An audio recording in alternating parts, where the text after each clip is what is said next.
Mettez-vous d'accord, Valérie Expert. Avec vous sur Sud Radio pour les débats, avec aujourd'hui Samuel Lafont, porte-parole de Reconquête. Bonjour. Bonjour Alexandra à tous. Spinner, enseignante déléguée spéciale en charge du décrochage scolaire à la région Île-de-France. Bonjour. Bonjour Valérie, bonjour à tous. François Loutelier, bonjour. Vous êtes président du groupe ERI. Bonjour. Qu'est-ce que c'est que ERI ?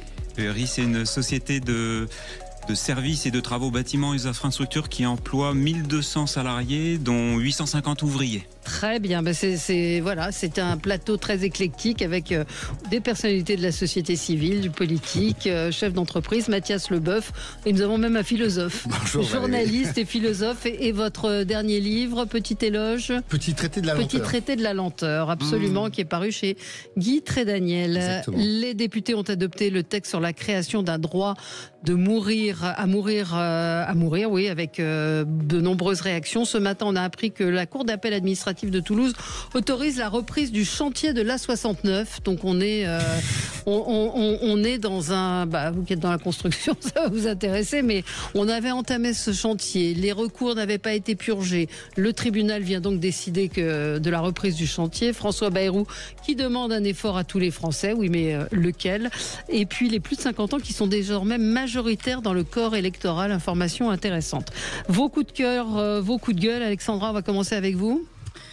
Oui, mon coup de gueule, mais j'ai envie de dire que c'est souvent un coup de gueule malheureusement et que c'est un sujet qui revient éternellement.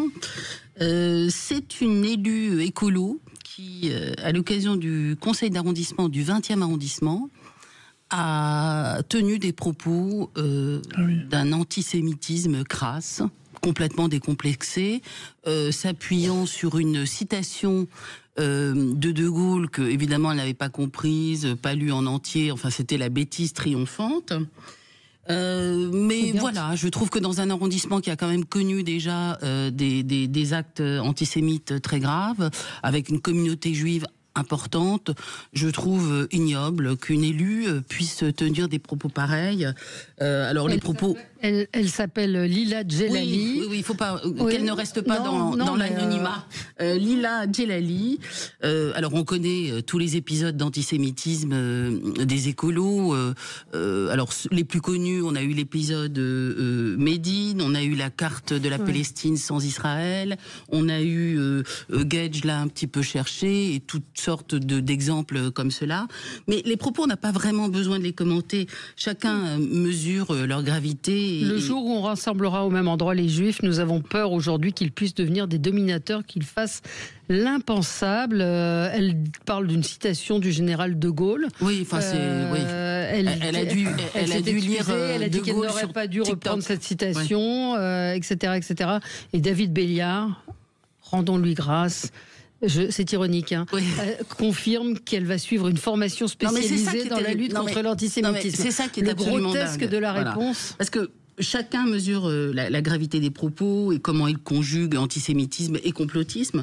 Mais le plus sidérant, c'est la relation de ses amis écolos ça ne choque pas. À ce sujet. Alors bien sûr, ce n'est pas bien, on jure la main sur le cœur qu'on exècre l'antisémitisme, mais en réalité, c'est le bal des hypocrites. Parce que ça devient surréaliste quand les Verts, comme vous l'avez dit, Valérie, annonce une formation de lutte contre l'antisémitisme. C'est-à-dire que je vois pas très bien. Il y a les cures de détox et puis il y a les cures de désantisémitisme. Alors on réunit tous les antisémitismes des Verts et puis je vois pas tellement comment ça peut se passer. J'aimerais presque y assister quand on pense qu'Ercilia Soudé est vice-présidente, je crois, de la délégation de la lutte contre l'antisémitisme à l'Assemblée. Enfin, tout ça est une vaste blague. Alors, moi, je dis simplement qu'une formation contre l'antisémitisme, cet élu en a déjà reçu une, comme chaque Français, comme chacun d'entre nous. Ça s'appelle l'école. Voilà. C'est là où on apprend à ne pas véhiculer des clichés de haine et à respecter chaque individu.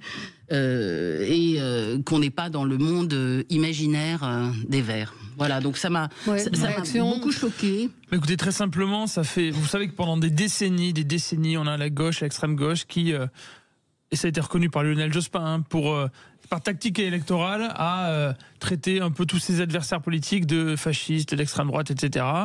Et finalement, comme on le voit naturellement depuis quelques mois, quelques années, eh bien, on a cette extrême gauche, qui est à visage découvert et qui montre sa haine. Alors là, il s'agit d'antisémitisme, mais de manière générale, je trouve qu'elle a tendance à désigner comme ennemis toutes les personnes qui ne sont pas d'accord avec elle, et c'est extrêmement important de le noter, puisque en démocratie, on est censé avoir au sein de notre peuple des adversaires politiques, des concurrents politiques, des compétiteurs lors des élections. Bien sûr. Et ces élections permettent, lors de conflits électoraux, de diminuer ces conflits, de surpasser ces conflits, de s'entendre, de voir qui est majoritaire. Et pour moi, il est très grave qu'une partie de notre spectre politique cherche systématiquement à désigner comme ennemis d'autres personnes dans le peuple. Oui, réaction. Mathias. Oui, moi je voulais réagir. Je suis toujours embêté quand parce que c'est devenu un peu la tarte à la crème, l'accusation d'antisémitisme. Bon, sur ce cas-là, il faudrait discuter. Il n'y a pas de doute. Oui, il n'y a pas de doute, mais alors elle reprend un propos qui est après on peut discuter de Gaulle. Donc c'est une citation. J'ai pas entendu les gens, notamment de droite, s'insurger sur la citation de Gaulle. Ça, c'est une première chose. Mais et puis, elle l'a complètement elle l'a dévoyé peut-être. complètement. Elle a tronqué très bien, parce qu'effectivement, la fin de la citation, la fin du propos de Gaulle n'est pas celui-là. Néanmoins, moi, ce qui m'inquiète, c'est bien évidemment qu'il faut lutter contre l'antisémitisme. Toute ma vie, je me suis attaché à lutter contre ça et contre toute forme de racisme. J'entends beaucoup moins les chantres de l'accusation d'antisémitisme, critiquer l'État d'Israël, et notamment. Mais quel rapport? Vous allez voir, le rapport, c'est que. Non, mais justement, le rapport que vous faites est très inquiétant. Non, mais je vais vous dire pourquoi. Parce qu'il y a des gens qui ont des propos qui sont extrêmement durs. Je pense notamment récemment à Elie Barnavi. Non, mais quel rapport? Quel rapport? Le rapport est que. Non, mais elle n'a pas parlé de l'État d'Israël. Elle n'a pas parlé des Israéliens. Elle a parlé des Juifs. Des Juifs. Oui, mais d'accord. Mais le jour où on mettra tous les Juifs ensemble, ça fait allusion à l'État d'Israël. Écoutez, vous avez sans doute quelques accointances idéologiques avec cette dame pour le comprendre ainsi. Non, je n'ai pas d'accointance. Parce que personne ne l'a compris de cette façon. Je vais vous dire une chose. Moi, justement, c'est ça qui me fascine, et vous venez d'illustrer exactement ce que je viens de dire, c'est que dès qu'on critique la politique du gouvernement d'Israël, on est systématiquement. Mais moi, je parle pas de la politique d'Israël. Mais vous n'en parlez pas parce que vous ne voulez pas en parler, justement. Et c'est vous qui voulez désespérément en parler. On peut parler du Soudan, on peut parler de plein de choses. Bien évidemment que j'ai envie d'en parler. Et notamment, mais moi, je parle pas de ça. Je parle d'une femme qui a d'une élue. Non, mais je parle d'une élue de la République française qui tient des propos qui sont absolument inacceptables. On est d'accord. Voilà. Mais alors, donc, pourquoi vous me parlez d'Israël? Quel est le rapport? Encore une fois, mais ça n'a aucun rapport. Je suis désolée de vous le dire. Moi, je trouve que ça a un rapport. Mais ça m'inquiète que vous pensiez que ça a un rapport. Mais quel rapport? La phrase, elle dit: le jour où on rassemblera au même endroit les Juifs, nous avons peur aujourd'hui qu'ils puissent devenir des dominateurs et qu'ils fassent l'impensable. Et ça vous fait, pour vous, cette citation n'évoque pas ce qui se passe en ce moment à Gaza et à Israël? Non, pas du tout. Moi, si, forcément, effectivement, aujourd'hui, pardon, mais Israël mène. Et encore une fois. Vous vous rendez compte de ce que vous dites? On va marquer une pause, puis on va continuer ce débat après. On va continuer. Sud Radio. Sud Radio. Parlons vrai. Parlons vrai. Sud Radio. Parlons vrai. Vous d'accord? Valérie Expert. Allez, on avance dans l'actualité avec Samuel Lafont, porte-parole de Reconquête, Alexandra Spinner, enseignante, déléguée spéciale en charge du décrochage scolaire à la région Île-de-France, François Loutelier, vous êtes président du groupe ERI, et Mathias Leboeuf, journaliste et philosophe. Les députés ont donc adopté le texte sur la création d'un droit à mourir. La 69, vous l'avez entendu dans le rappel des titres, le chantier va reprendre. La cour d'appel administrative de Toulouse a autorisé la reprise du chantier. François Bayrou qui veut demander des efforts à tous les Français. Oui, mais quels efforts? À qui? Comment? On attend des pistes. On a parlé de TVA sociale. Vous nous direz ce que vous en pensez. On va continuer notre tour de table avec vous. François, c'est un coup de gueule? Oui, c'est un coup de gueule.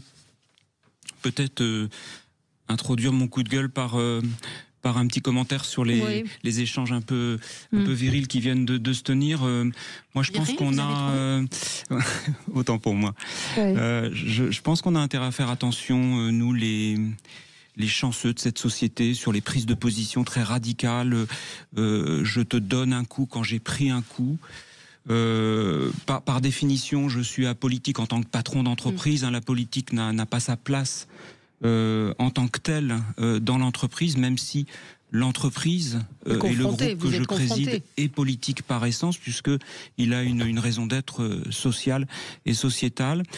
Ce que je ressens avant pour introduire mon coup de gueule, c'est on est dans une société qui est de plus en plus fracturée, de plus en plus clivée, et on le ressent aussi dans l'entreprise. Finalement, un groupe de 1200 salariés, c'est un petit village, c'est une petite ville, donc c'est assez représentatif de la société française, peut-être avec un barycentre dans des boîtes de services, de travaux, de maintenance, un barycentre plus de col bleu, donc plus populaire.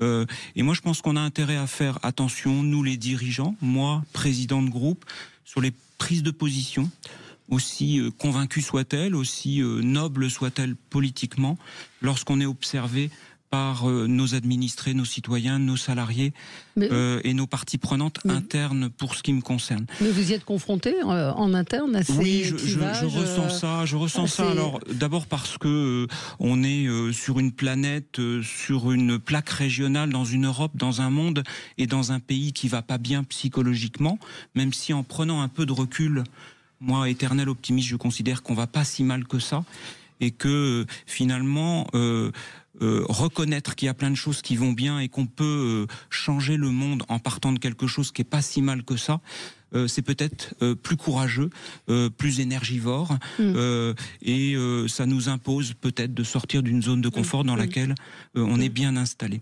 Alors votre coup de gueule. Alors mon coup de gueule, du coup, il est un peu connexe à ces propos d'introduction. Moi, je suis très très en colère par ce que j'observe de l'énorme crise du logement en France, tout particulièrement dans les grandes et très grandes villes de France, et il y en a pas mal. La France est plutôt urbanisée, c'est sans doute un petit peu moins vrai dans les zones rurales qui sont confrontées à d'autres problématiques, mais dans les villes, pour nous qui avons pour raison d'être de façonner la ville durable, de rendre la ville plus enviable, plus vivable, on souffre énormément on en est sans doute co-responsable, d'une crise de logement qui s'aggrave jour après jour. Je vais vous rappeler quelques agrégats qui me font déclencher cette alerte ou piquer ce coup de gueule. On n'a jamais eu dans l'histoire de notre France autant de mètres carrés de bureaux vacants, avec de façon inquiétante des zones entières en première, en deuxième couronne de toutes les villes de France. L'Île-de-France étant particulièrement, et je pense que vous connaissez ce sujet, particulièrement concerné, plus que le reste des villes en France. On n'a jamais eu autant, 6 millions de mètres carrés. Qu'est-ce qu'on peut faire ? On peut les transformer, on peut pas transformer ces bureaux. Je vais y revenir. On peut, et il faut vouloir. On peut, ça je m'en porte garant, puisque moi je suis une société qui est capable de transformer des bureaux en logements, ou des bureaux en école, ou des bureaux en ouvrages fonctionnels. Je pense que la volonté politique n'est pas là. Non. Ou alors, je vais être un petit peu plus sévère, la maîtrise du sujet par la puissance politique n'est pas là, avec une très grande méconnaissance du sujet, et on attaque le sujet à la française avec un millefeuille de couches politiques.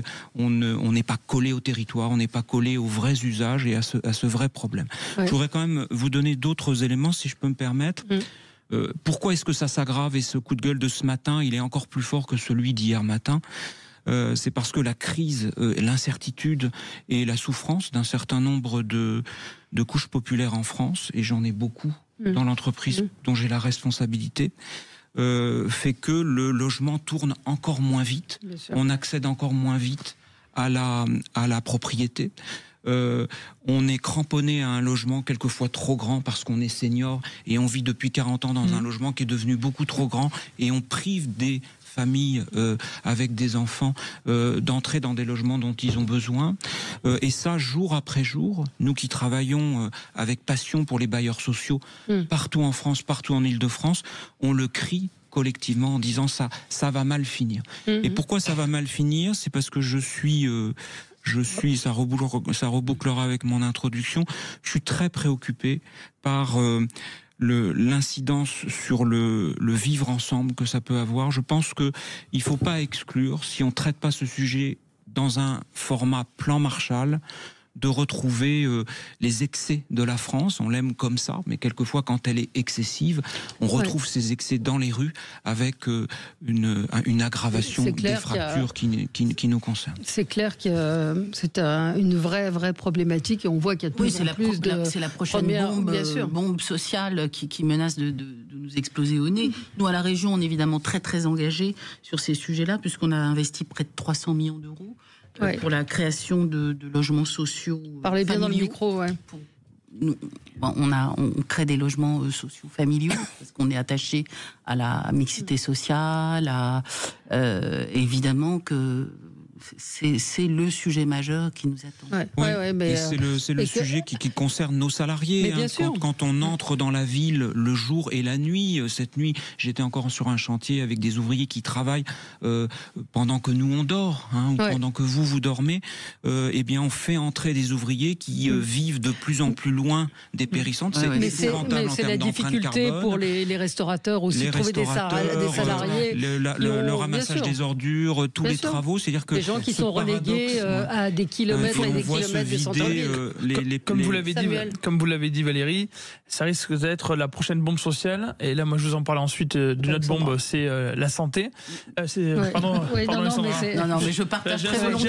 J'ai associé vos deux propos. Vous vouliez réagir sur le... Oui, mais c'est un grave problème, puisqu'en fait, évidemment, les gens qui ne se sentent pas concernés, qui n'ont pas de problème pour payer un loyer même très élevé au sein d'une métropole, ou qui sont propriétaires via leur famille, ou parce qu'ils ont des gains importants et qui peuvent être propriétaires dans la métropole, certains ne se sentent pas concernés. Alors, c'est pas parce qu'on n'est pas directement concerné qu'on ne peut pas penser aux autres. Je le dis suffisamment sur ce plateau. Je pense qu'une des qualités premières en politique, c'est l'empathie, et on doit se rendre compte de ce qui se passe pour l'ensemble de nos concitoyens, y compris, et d'abord, ceux qui sont les plus pauvres et les plus modestes. Il se trouve qu'effectivement, et d'ailleurs Christophe Guilluy en parle depuis des années, on a une fracture territoriale dans le pays avec un phénomène de métropolisation, mais Jérôme Fourquet aussi en parle, il le montre avec toutes ses cartes. Il se trouve qu'effectivement, la plupart des travailleurs, qu'ils soient qui travaillent sur des chantiers, qu'ils soient qui travaillent dans les restaurants, qu'ils soient même, on a des fonctionnaires de police, on a des infirmières, etc. Sont de plus en plus, les profs habitent aussi. de plus en plus loin du centre des métropoles et n'ont pas les moyens d'accéder au logement. Et quand on dit accéder au logement, on parle souvent de propriété, mais simplement de payer un loyer. Vous regardez les loyers sont plafonnés à Paris, mais sont quand même avec une baisse du pouvoir d'achat. Ils sont extra. Quand on vous demande 3 fois, on demande les garants et 3 fois en net ce que vous devez payer comme loyer. Pour beaucoup de gens, c'est extrêmement élevé et on sait, alors je parle même pas des étudiants, c'est aussi les étudiants qui sont concernés. Et effectivement, c'est un sujet qui est majeur. Il y a aussi l'autre sujet, un sous-sujet à l'intérieur, c'est au niveau dans les zones côtières où on sait qu'on a notamment Pyrénées-Atlantiques, aussi en Corse, où il y a des personnes qui sont nées sur place et qui, à contre-cœur, vont quitter la région. Je vais pas dans le sentimentalisme, mais simplement, il faut se rendre compte de ce qui se passe. On parle des Corses, donc je parlais des Pyrénées-Atlantiques, c'est aussi pareil en certaines parties de la Bretagne, où en fait, on est vraiment face à un mur et on se dit qu'on n'a pas construit pendant un moment, on a un problème pour faire tourner les logements pour plein de raisons, une réglementation qui est extrêmement importante, et si bien que effectivement je pense que ça va être un grave problème social dans les années à venir, en sachant en plus, pour terminer, que le prix du loyer en fait fait partie des charges très importantes et qui réduit le reste à vivre pour les Français. Absolument. Et vous parliez de la question de la conversion, donc bien sûr qu'on peut convertir du bureau en logement ou du bureau en école ou en ouvrage fonctionnel. Techniquement on sait faire, et expérience à l'appui. Après, il y a un vrai courage politique à avoir. La deuxième chose, vous l'évoquiez à l'instant, c'est que le système est bloqué de partout, et attaquer le système autrement que de façon globale et holistique, c'est peine perdue. On n'y arrivera pas. Enfin, je pense qu'on doit redonner de la confiance aux acteurs dont c'est le métier, les collectivités locales, les territoires, les bailleurs sociaux, parce que même les bailleurs sociaux... Nous, à la région de France, on prend vraiment notre part, parce qu'on a mis en place une aide une aide au logement intermédiaire, précisément pour les besoins des salariés des secteurs clés dont vous parliez, Samuel, et notamment à l'époque quand on s'est emparé du problème, c'était les personnels soignants, et on a plus de 1000 logements qui ont été financés depuis 3 ans. C'est vrai. Mathias, un mot? Oui, je pense qu'effectivement c'est un problème c'est une bombe, fondamental. Moi je vois, je suis parti en banlieue parce que justement les loyers à Paris étaient beaucoup trop chers et qu'à un moment donné, étant locataire, j'en avais un peu marre de payer des loyers exorbitants pour avoir une cage à poules. Et j'ai la chance de pas être très très loin, mais avoir un logement digne, en surface, en salubrité et pas trop loin notamment des centres-villes, oui, c'est la base en fait. C'est-à-dire qu'effectivement, en termes de cohésion sociale et de vivre ensemble, ça paraît évident. Vous parliez de plan Marshall. Sur ce sujet, on en est très très loin, puisque même les quelques lois qui existent, notamment je pense aux lois de réquisition des logements vides ou ces choses-là ne sont pas appliquées de fait. Donc voilà, et la conversion des surfaces de bureaux en logements habitables, d'habitation, il y a rien n'est fait pour ça quoi aujourd'hui. Et c'est malheureusement la loi du marché qui prévaut quoi. Oui, et qu'il n'y a pas de vision, et en fait, moi je voudrais dire que si on me propose, j'irai. Pas dans tous les gouvernements, mais si on me propose d'être ministre du logement aux prochaines élections, je pense que je ne ferai pas pire que ceux qui sont en place. Un peu d'arrogance. Allez, on marque une petite pause, à tout de suite.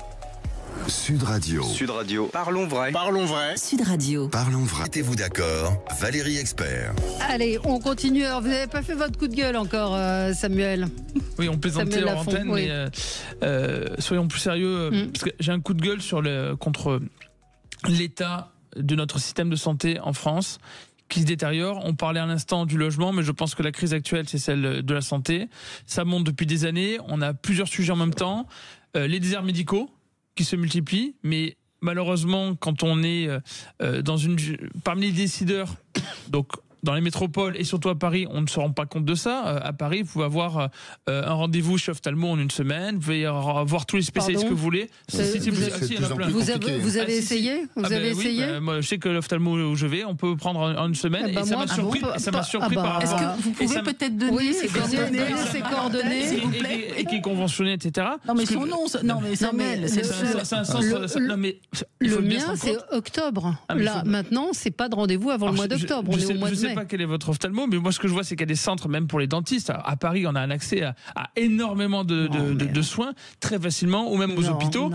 Si on se compare à ce qui se passe dans le reste du pays, je dis pas que la situation est idéale, mais si on compare à ce qui se passe dans le reste du pays, moi j'avais fait un déplacement encore récemment où j'étais en Corrèze, et où les gens s'échangeaient des numéros de dentistes ou d'ophtalmo qui exerçaient à 50, 80 ou 100 km. La situation actuelle, quelle est-elle? Il se trouve qu'on a une pénurie de lits dans les hôpitaux. Très clairement, on a encore une affaire où un patient s'est retrouvé soigné dans un garage de l'hôpital parce qu'il n'y avait plus de place dans l'hôpital, dans les chambres de l'hôpital, avec un manque de soignants dans de nombreux services. C'est normal, ils sont souvent mal payés, ils vivent, et vous le voyez quand vous allez à l'hôpital ou quand vous êtes en maternité, ils vivent beaucoup avec passion, sont passionnés par leur métier et ils tiennent pour ça. Sauf qu'en fait, ils font un nombre d'heures qui est énorme et ils n'arrivent pas à s'en sortir. En lien avec le logement, certains habitent en plus très loin de là où ils exercent, donc ça devient une situation qui est extrêmement compliquée. Vous avez pour tout le corps médical, et les médecins en premier, mais énormément de paperasse à l'hôpital, mais aussi pour les médecins généralistes qui en ont assez de passer tout leur temps à faire de la paperasse, c'est-à-dire ils prennent du temps à faire des papiers et pendant ce temps-là ils ne soignent pas alors qu'on leur demande de soigner évidemment sans faire ça en 5 minutes pour avoir un maximum de gens. Vous avez donc le statut des sages-femmes, le statut des infirmiers. On a donc cette difficulté. Les maternités, j'allais y venir. Les maternités, où vous avez ce débat en ce moment, puisqu'on a une hausse de la mortalité infantile en France. On est le seul pays en Europe depuis 15 ans à avoir une hausse de la mortalité infantile. C'est-à-dire qu'on a des enfants qui meurent alors qu'ils ne devraient pas mourir décédés très jeunes. Et il y a plusieurs causes, mais notamment parce qu'il y a des femmes qui doivent accoucher extrêmement loin de leur domicile. Pour celles qui ont accouché ici ici où les hommes qui ont assisté des femmes qui ont accouché, on sait très bien que parfois c'est très urgent d'aller accoucher. On n'a pas toute la journée pour aller à la maternité. Il se trouve qu'il y a un choix qui est fait politique, c'est-à-dire d'avoir des maternités qui ferment. On a ces dernières années la moitié des maternités qui ont fermé parce qu'il était décidé que comme elles ne faisaient pas assez d'accouchements, eh bien il y avait plus de risques pour la vie en danger. Exactement, lors des accouchements. Le problème, c'est que très concrètement, quand on se met à la place des gens, eh bien vous avez des personnes qui ne peuvent plus accéder aux maternités. Bref, sur les maternités, il y a un moratoire, je crois, qui a été voté sur le qui fixe pendant 3 ans le nombre de maternités qui interdit les fermetures. Oui, parce que donc c'est un constat que vous faites. Ce que je vous dis, c'est que c'est un constat. Nous, on fait une très grosse. On lance aujourd'hui avec Reconquête une très grande campagne urgence pour votre santé, avec une pétition nationale plus une campagne de tractage partout, parce qu'on veut à la fois que les acteurs locaux, politiques et nationaux se saisissent du sujet tout de suite. Vous savez, on a eu pendant longtemps cette question du numerus clausus. Il n'y a pas de médecin, il n'y a pas de médecin, il n'y a pas de soignant. Moi, j'étais à l'université, j'étais étudiant en droit, et à ce moment-là, et militant. Et je voyais que tout le monde parlait du numerus clausus, et on voyait des amis qui allaient en médecine, qui auraient eu le niveau aujourd'hui pour avoir le concours, et qui l'avaient pas, et qui passaient 2 fois le concours, puis qui essayaient d'aller en dentaire, ou qui allaient faire sage-femme ou infirmier, ou qui changeaient totalement de voie, parce qu'on a bloqué ça, et tout le monde était conscient. Tout le monde savait qu'il y avait un problème avec le numerus clausus, tout le monde savait qu'on allait manquer de médecins et personne n'agit. Pourquoi je dis ça ? Parce que les situations actuelles qu'on a avec les maternités qui ferment, typiquement si on a des enfants qui meurent ou des femmes qui ont des graves problèmes parce qu'elles se retrouvent en train d'accoucher dans leur voiture, eh bien il ne faut pas qu'on attende ces situations-là pour agir. Et malheureusement, on a l'impression de repousser le problème systématiquement. Le problème, il est aussi plus complexe que ça. Je parlais avec une ORL hier qui me disait... Je lui demandais est-ce qu'il y a des jeunes aujourd'hui qui choisissent cette spécialité. Il me dit ORL chirurgicale, parce qu'il y a des opérations que ça rapporte plus. La gynécologie, c'est de l'obstétrique. Les gynécologues de ville sont en train de disparaître. Donc il y a aussi une question c'est la question revaloriser. C'est la question. Non, mais c'est la question du travail aussi. Du travail des revenus. Juste pour terminer là-dessus, le travail des revenus. Si vous voyez bien qu'il y a des médecins généralistes qui avant faisaient des gardes, qui faisaient beaucoup de déplacements, des visites, comme on dit chez généralistes, plutôt que recevoir à leur cabinet. Et il y en a qui le font moins aujourd'hui parce que concrètement, ils peuvent être évidemment très fatigués parce que. Non, mais les dermatos, prenez l'exemple des dermatos. Vous voulez faire du botox, vous avez un rendez-vous après-demain. Vous voulez vous faire dépister, il n'y a pas de rendez-vous. Mais il faut voir aussi combien ils gagnent derrière. Moi, je plains pas le niveau de rémunération des médecins par rapport à l'ensemble de la société. Et tout le monde est bien conscient qu'ils font partie des personnes qui gagnent plus. Mais il faut voir qu'ils font beaucoup d'heures et que si c'est pour que tout parte dans des impôts qui sont gaspillés.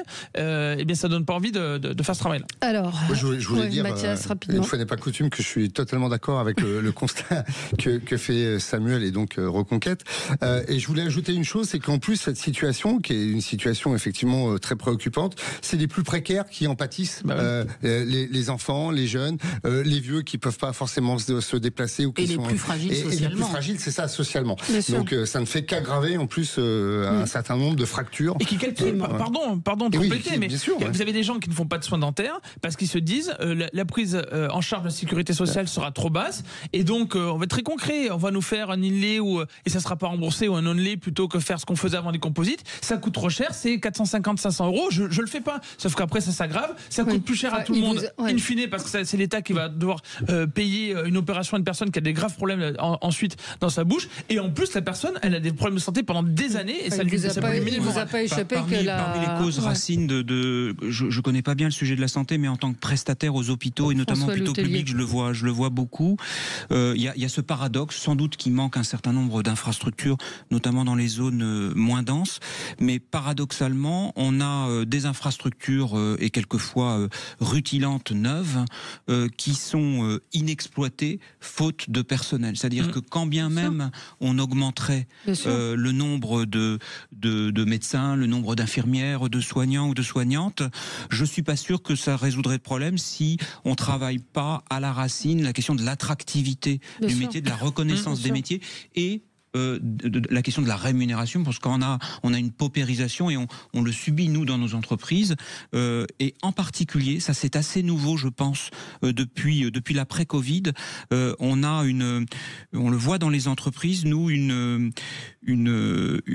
aggravation des conditions de travail de l'encadrement de premier niveau. ce qui est vrai dans l'entreprise que je dirige, et sans doute vrai aussi dans l'hôpital, qui fait baisser l'attractivité de ces métiers-là. Donc quand bien même on a des lits et des infrastructures hospitalières, encore faut-il pouvoir les exploiter. Et ça, c'est toute la question de la revalorisation et monétaire, mais pas que, du travail. On va parler de la santé aussi au moment des solutions à trouver pour faire des économies. Il y a aussi là un gros paradoxe. On se retrouve dans un instant avec vous pour la suite des débats. Sud Radio. Sud Radio. Parlons vrai. Parlons vrai. Sud Radio. Parlons vrai.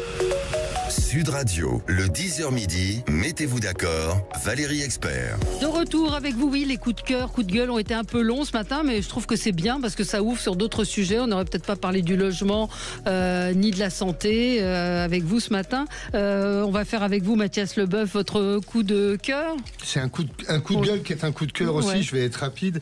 Ça concerne Elon Musk qui quitte aujourd'hui ses fonctions au sein du département de l'efficacité gouvernementale de l'administration Trump, et il quitte donc ses fonctions pour se concentrer sur ses entreprises et notamment sur xAI et Tesla. Ça fait grosso modo 130 jours qu'il est là et le bilan est plutôt contrasté puisqu'il était censé rapporter 1000 milliards de dollars d'économies au budget américain et que pour l'instant on en est plutôt à 175 milliards d'économies. Alors soyons honnêtes, 175 milliards d'économies, c'est-à-dire 10%, un peu moins de 10% du déficit du budget américain en 130 jours, c'est pas si mal que ça. Mais il y a quand même des gros problèmes. Déjà la méthode qui a été très très brutale. 12% des 2,4 millions d'employés fédéraux ont dû quitter leurs fonctions et ont été virés un peu manu militari. Et puis un bilan qui en plus ne plaît pas aux Américains puisque 57% des Américains ont une très mauvaise opinion de Elon Musk, qui a suscité une hostilité, assez forte. Et qui s'est notamment traduite par une baisse des ventes de Tesla drastique, à tel point que l'entreprise a même à un moment donné pensé le mettre à l'écart du conseil d'administration. Alors c'est une décision, ce départ, qui intervient aussi, et là c'est un peu plus dur, qui intervient au bout de 130 jours. Pourquoi ? Parce qu'au bout de ces 130 jours, il ne pouvait pas continuer sans remplir des obligations de transparence et de contrôle, notamment auprès du Congrès, et il se trouve que l'action de Elon Musk a été une action très opaque, hors de tout contrôle. À part celui de Trump, mais Trump contrôle-t-il encore quelque chose ? Et notamment très opaque dans l'utilisation qu'il a fait des données gouvernementales, des données informatiques. Et, il semblerait qu'il ait eu accès à un certain nombre de données, qu'il ait siphonné un certain nombre de données pour son propre compte, sans aucun contrôle.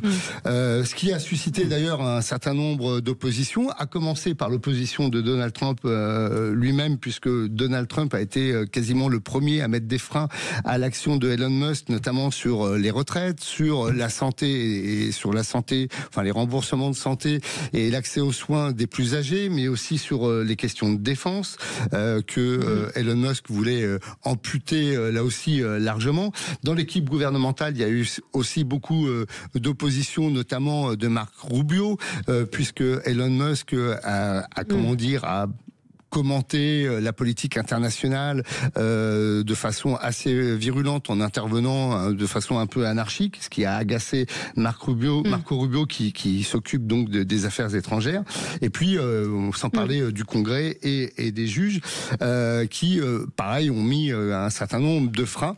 Je me souviens qu'en France, il y avait pas mal d'esprits un peu exaltés qui trouvaient que Elon Musk allait faire des choses formidables. Voilà, aujourd'hui, on est à l'heure du bilan et le bilan n'est pas si bon que ça.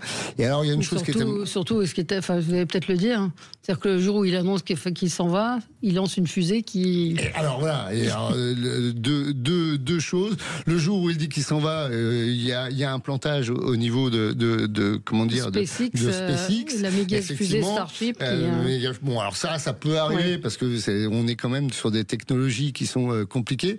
Et puis surtout, moi, ce qui m'a amusé, c'est que le jour où il s'en va, c'est-à-dire hier, hier, il a commencé, Elon Musk, à dire qu'il était très déçu de la réforme fiscale de Donald Trump. Donc il n'est pas impossible que l'ego de Elon Musk continue à sévir, et cette fois-ci en s'opposant à Donald Trump, ce qui risque de promettre encore une fois des passes d'armes assez mouvementées. À suivre. Je voudrais qu'on parle quand même de cette loi qui a été adoptée à l'Assemblée. Elle doit repasser devant le Sénat. L'Assemblée donc a voté en première lecture cette loi qui autorise le droit à l'aide à mourir, qui permet donc à cette réforme de passer. Alexandra, vous êtes moi je suis inquiète. Oui, je suis très inquiète. Pour moi, c'est une rupture anthropologique très très nette.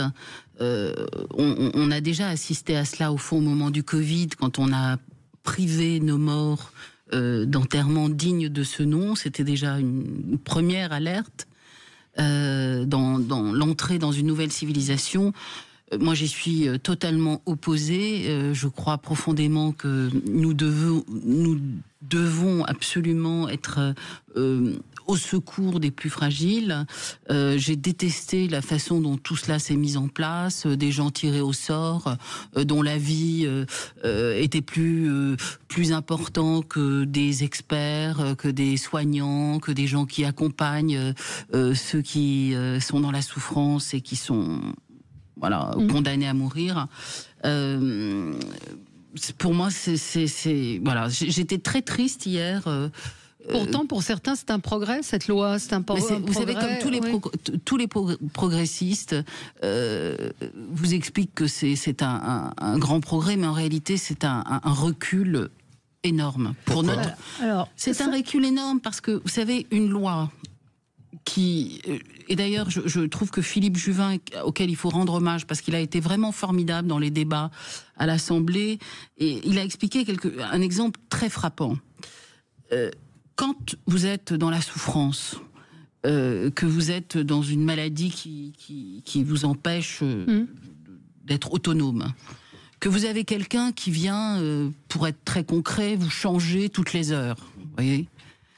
La souffrance, elle est un petit peu plus supportable que quelqu'un qui n'a pas les moyens d'avoir une personne qui s'occupe de lui à plein temps. Vous pouvez ne pas supporter non plus, même quand si vous avez les moyens, qu'on vienne vous changer votre couche. Certes. Parce que c'est selon nous sommes d'accord, mais dégradation. On avait une loi très aboutie. Il suffisait. Vous savez, tout à l'heure, vous avez dit, je crois, tout le monde le sait, mais personne ne le fait. Bon, on sait très bien qu'on manque de soins palliatifs en France. Pourquoi ne s'être pas consacré à cela, que tout le monde. Mais on n'en a pas assez. Il y a aussi un texte sur la loi sur les soins palliatifs. Oui, non, je sais. Il y a deux. Non, je sais bien qu'il y a deux volets de la loi. Mais pourquoi moi, je déteste l'idée que les plus fragiles socialement, les plus pauvres, seront forcément ceux qui seront orientés vers cette solution-là. Et on ne peut pas non plus faire semblant d'ignorer que c'est aussi une économie spectaculaire. Je n'ai pas le chiffre exact. Vous l'avez, Valérie, peut-être. C'est une économie spectaculaire. Vous n'êtes pas sans savoir que les mutuelles ont fait campagne pour cette loi. C'est extrêmement choquant. Pour moi, c'est une. On va écouter ce que vous dites. Surtout, juste, je pense qu'on ne peut pas régler le métaphotaatif par de l'administratif. Ça. Oui, moi, je suis pas d'accord avec vous. J'entends et je crois comprendre ce que vous dites, mais je pense que on déporte le débat. Moi, je pense que c'est un progrès. Je pense que globalement, on vit de plus en plus longtemps, et donc cette question de bien mourir, si je peux me permettre, et je mets des guillemets, est une question qui s'impose à nous et qui va s'imposer plus la population va vieillir, et ça ne nous dédouane pas de notre obligation d'accompagner les vieillesses, le 3e, le 4e âge, tout particulièrement, et là je vous rejoins, d'accompagner les personnes les plus vulnérables et les plus démunies, notamment financièrement, ou dans les déserts médicaux dont on parlait tout à l'heure. Mais c'est pas parce qu'on fait un progrès sur le mourir dignement que c'est mal sous prétexte qu'on n'a pas bien fini de traiter le sujet de bien vieillir et bien permettre à nos concitoyens les plus démunis de bien vieillir, tout particulièrement lorsqu'il s'agit de soins palliatifs. Très bien. Est-ce que vous pensez, alors j'ai juste une question. Je pense qu'on biaise un petit peu le débat pour des raisons peut-être religieuses, politiques ou de conviction. C'est pas parce que, me semble-t-il, c'est mes convictions personnelles, on traite un sujet de progrès sur le bien mourir que on doit abandonner la bataille de bien accompagner les vieillesses. Est-ce que vous pouvez m'assurer? C'est une question très simple, qui peut être. Vous pouvez répondre par oui ou par non. Est-ce que vous pouvez m'assurer que des gens qui seront en grande fragilité sociale seront traités de la même façon que des gens pour qui tout va bien? Pourquoi? Non, je ne peux pas vous l'assurer. Moi, je partage avec vous ce point de vigilance sur la. Je comprends pas la question. C'est-à-dire que vous êtes en train de dire qu'il y a des médecins assassins. C'est-à-dire que des médecins vont venir et vont dire celui-là il sert à rien. C'est pas possible. La plupart des médecins sont opposés à cette loi. Il faut quand même le rappeler. Les soignants sont opposés à cette loi. Ceux qui viennent en aide aux plus fragiles sont opposés à cette loi. C'est-à-dire tous ceux qui connaissent le sujet sont opposés à cette loi. Et pas pour des raisons religieuses. Non, en revanche, le débat dans les médias a pris un tour extrêmement politique et religieux qui, moi, m'a heurté. J'ai pas d'avis. Je pense pas que Philippe Juvin, qui est professeur de médecine. Non, mais je parle de médias, je parle des médias en général. Mais la plupart des médecins vous diront aussi qu'ils pratiquaient cette. Mais alors pourquoi une loi? Pourquoi une loi? Écoutez, Valérie, vous avez raison de dire que le débat a été mis sur le plan un peu religieux par les médias. Et je pense qu'il dépasse largement le religieux. Moi, je suis opposé à cette loi. Bon, la représentation nationale actuelle en a décidé autrement, pour l'instant, parce qu'il va y avoir d'autres votes. Il se trouve, en plus, vous savez que je pense que la représentation nationale actuelle est inexacte à cause du mode de scrutin qu'on a actuellement. Je ne sais pas si ça aurait été différent avec une Assemblée nationale plus représentative. En tout cas, l'Assemblée nationale a décidé de voter ce texte. Moi, je pense que c'est un sujet qui est extrêmement profond. Plutôt que de le placer sur un plan religieux, je le placerais plutôt sur un plan à la fois philosophique et social. Je pense qu'effectivement, on change de paradigme quand on considère qu'on va aider quelqu'un à mourir, parce que c'est ce que permet l'euthanasie avec ce texte-là. Il y a également le sujet social, et c'est des députés communistes et socialistes notamment qui l'ont mis en avant, mais d'autres aussi à droite, où il est vrai que certaines personnes seront moins bien logées, puisqu'on le sait qu'il y a une inégalité complète de traitement. Il n'y a jamais d'égalité parfaite. C'est un fait. Mais il y a une inégalité qui augmente dans le pays. Et on le voyait pour les soins en général. On parlait tout à l'heure de soins, médecins traitants, d'ophtalmo, de spécialistes, d'hôpitaux. Et là, on va se retrouver dans une situation où effectivement, il y a des gens qui seront moins bien traités. Il y a aussi d'autres sujets qu'il faut avoir à l'esprit. C'est des personnes qui vont se dire, je n'ai pas envie d'être un poids pour ma famille. Absolument. Et donc, je décide de partir. Donc en fait, il y a des critères très stricts. Je ne dis pas que ces sujets n'ont pas été traités. Je veux dire que c'est un sujet qui est extrêmement profond et il faut entendre tous les arguments. Mais je pense qu'on change, que la vraie difficulté là, et c'est pour ça que je suis opposé, c'est vraiment qu'on passe de l'autre côté en disant, on choisit d'aider à mourir plutôt qu'avoir ce que souhaitait Éric Zemmour dans sa campagne 2022, c'était d'avoir des soins palliatifs partout sur le territoire. Vous allez répondre, Mathias, dans un instant. Je vais donner les critères. Effectivement, 5 critères qui sont très précis. À tout de suite. Sud Radio, votre attention est notre plus belle récompense. Merci de nous donner toujours la parole dans ces temps difficiles. Pour ça, Sud Radio champion.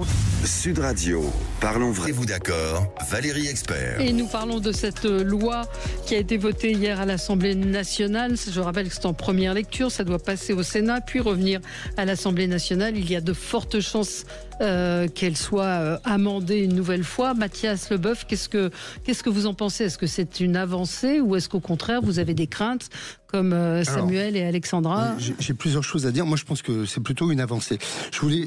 Parmi les choses que je voulais dire, et notamment pour répondre à Alexandra, la première chose, c'est que cette loi n'est pas une loi de confort. C'est pas une loi de savoir si on va changer les couches ou pas changer les couches, et parce qu'on peut pas changer les couches de quelqu'un 3 fois par jour, on va l'euthanasier. Faut pas dire ça parce que c'est caricaturé à l'extrême. C'est pas ce que j'ai dit. Non, mais c'est vous qui le caricaturez. Cette loi n'est pas une loi de confort. C'est une loi qui est dense, qui effectivement fait appel à des choses métaphysiques. Deuxième chose, puisque vous avez parlé de civilisation et d'un basculement de civilisation, je me permettrai de vous rappeler que les stoïciens, donc on est bien en Occident, on est à Rome, les stoïciens étaient pro-suicide et pro-euthanasie, pro-mourir dignement, et il y avait la bonne mort, comme il y a eu la bonne vie à la bonne mort. Donc ce basculement civilisationnel, faire croire que parce que on fait une une loi sur l'euthanasie, on va changer de civilisation. En fait, c'est un problème qui a percuté l'Occident depuis tout temps. Ça, c'est la première chose. Après, moi, je suis très étonné de voir que, on s'offusque de droits qui sont accordés, parce que cette loi accorde des droits. Il n'y a pas d'obligation d'euthanasie. Encore une fois, c'est avoir le choix. De la même façon que sur certains sujets, vous pouvez avoir le choix, vous pouvez disposer de votre propre vie. Et encore une fois, il y a des critères qui sont des critères quand même assez restrictifs, notamment une souffrance physique ou psychologique constante. Quand vous êtes dans une souffrance psychologique, physique, c'est quoi une souffrance psychologique constante? Vous pouvez me dire ce que c'est, par exemple? Quelqu'un qui est atteint d'une maladie de Parkinson. Une souffrance psychologique. Et qui, pour ne pas souffrir, a besoin d'être sédaté à tel point que il est sous morphine ou et où son état de conscience peut même être altéré. Est-ce que vous avez écouté les témoignages de ceux qui sont dans cette situation et qui disent qu'ils veulent vivre? Il se trouve que la vie a fait que moi j'ai écouté les gens et que j'en ai connu effectivement dans mon entourage, dans ma famille ou dans mes amis, et j'ai connu des gens qui souffraient à outrance et dont la seule choix, la seule décision qu'ils avaient, c'est de pouvoir partir dignement, qu'on ne soit pas dans un acharnement thérapeutique, et parce que ça n'avait plus de sens. Mais voyez, ce terme de dignement me choque. À un moment donné, je ne vois rien d'indigne à être dans la souffrance. Mais c'est votre choix. Ça vous honore, c'est votre choix. Non, ça ne m'honore pas, mais je ne comprends pas ce terme. En quoi ça vous gêne qu'on puisse... Moi, ce qui me gêne, c'est que des gens sont en souffrance et n'ont pas accès aux soins palliatifs. En quoi ça vous gêne? Et ça devrait être notre seule préoccupation. En quoi ça vous gêne qu'on puisse avoir des choix et des droits qui ne sont pas les vôtres? Moi, c'est ça qui me fascine. On vous oblige à rien. On vous oblige pas à mourir si vous souffrez, mais qu'on puisse avoir le choix. Il y a des gens pour qui, à un moment donné, la seule chose qui fait sens, c'est de partir. Voilà. Eh ben, laissons cette liberté-là. C'est une question de liberté de conscience sur la fin de vie. Laissons cette liberté aux gens qui veulent pouvoir partir et le faire avec sens. C'est aussi simple que ça. Ce que demandent les soignants, c'est justement qu'on leur donne la liberté et les moyens de soulager les souffrances de leurs patients. C'est ça qu'ils demandent. C'est ce on encadre. Il y a un texte sur les soins palliatifs, parce que conjointement à cette loi sur l'euthanasie, il y a un texte sur les soins palliatifs qui sont renforcés. Mais par-delà les soins palliatifs, parce que franchement, les soins palliatifs, c'est quoi? C'est faire durer souvent pour rien. Vous avez vu des gens qui sont en phase terminale de cancer, qui sont sur leur lit et dont on attend qu'ils meurent. Et ces gens-là, parfois, demandent à partir parce qu'ils savent qu'il n'y a aucune issue. Mais déjà, avant cette loi, les médecins les accompagnaient. On sait très bien que... donc, encadrons les pratiques. Ne laissons pas les médecins seuls face à ça. Les médecins se sentaient très bien seuls face à ça. Non, il y a des tas de médecins pour qui c'est compliqué. Il y a des tas de médecins effectivement qui aident et qui se posent des cas de conscience, qui aident et qui possiblement, parce que dans les familles il peut y avoir des conflits aussi, c'est-à-dire que vous avez des médecins à qui la famille peut reprocher un certain nombre de choses. Vous savez, ce qu'on dit aux Français, c'est qu'ils ont le choix entre mourir et souffrir. Mais non. Moi je ne veux pas d'une société comme celle-là. Je suis pas d'accord avec vous. Il y a des établissements de soins palliatifs, il y a des gens, et on a vu sur les plateaux de télévision. Il y a des territoires qui sont très privilégiés, où il y a des, comme à Paris, on a des centres de soins palliatifs absolument extraordinaires avec des gens dévoués qui sont magnifiques. Mais là, aller en Creuse, aller dans des territoires. On a l'impression, quand on vous écoute tous les deux, qu'on va avoir des médecins la seringue à la main qui sont là pour aller piquer les gens, pour les tuer. Pas du tout. Ce que je dis, c'est qu'on va avoir des gens qui sont en souffrance ou des personnes âgées qui vont se dire que finalement, peut-être mourir, c'est la meilleure solution pour eux. Mais c'est leur droit. Oui, mais c'est pas. On ne peut pas leur dire que c'est la meilleure solution. C'est leur droit. Non, justement, il y a des critères très stricts. Alors, pronostic vital ou en phase avancée ou phase terminale, qui concerne des affections graves et incurables et présentant une souffrance physique et psychologique constante. Valérie, alors... Pour ce qui me concerne, je ne pense pas qu'il va y avoir des hordes de médecins qui vont changer du jour au lendemain. C'est pas du tout le sujet, j'ai jamais dit ça. Et se mettre à tuer plutôt qu'à soigner, je ne pense pas. Ce n'est pas leur vocation. Il y a plusieurs sujets qui posent question, à mon avis. C'est que vous avez des personnes qui aussi peuvent être très mal pendant un moment et finalement aller mieux. Et parfois, ils se remettent et on ne le prévoyait pas. Alors, vous allez me dire, oui, mais ça peut être des cas minoritaires. C'est la théorie du miracle, en fait. C'est-à-dire que... Non, c'est pas la théorie du miracle. Non, pas du tout. Deuxièmement, vous avez des gens qui peuvent faire un choix un jour. Et là, la question de choisir de mourir, c'est un choix qui est définitif. Mais qui est un choix personnel. Non, mais si vous avez envie d'en finir maintenant... Je dis pas que c'est pas personnel, mais je dis qu'il y a une conséquence à prendre en compte. Ensuite, le troisième point, c'est est-ce qu'on va aller... Il faut voir ce que font d'autres États dans le monde. Est-ce que c'est un pied dans la porte? Je ne veux pas alerter pour rien. Mais est-ce que c'est un pied dans la porte? Est-ce qu'après on se dira, finalement, si on peut choisir dans ces cas-là, dit encadré, il faut voir à quel point c'est encadré, est-ce que des personnes qui sont en grande dépression, des jeunes, là, etc. Mais non, c'est important, puisque vu qu'on change, vu qu'on décide, je comprends l'argument d'aller plus loin, d'extrapoler. Exactement, complètement. Et de permettre à des gens qui sont avec des personnes qui sont handicapées, qui aujourd'hui entrent pas dans les critères, mais qui demain entreront dans les critères. Et c'est ce que disent une partie des gens qui témoignent aujourd'hui. Bon, c'est fini pour aujourd'hui. On verra ce que dira le Sénat de cette loi. Merci à tous les quatre. Très bonne journée sur Sud Radio. Bonne journée. Sud Radio. Parlons vrai. Parlons vrai. Sud Radio. Parlons vrai. Sud Radio. Parlons vrai.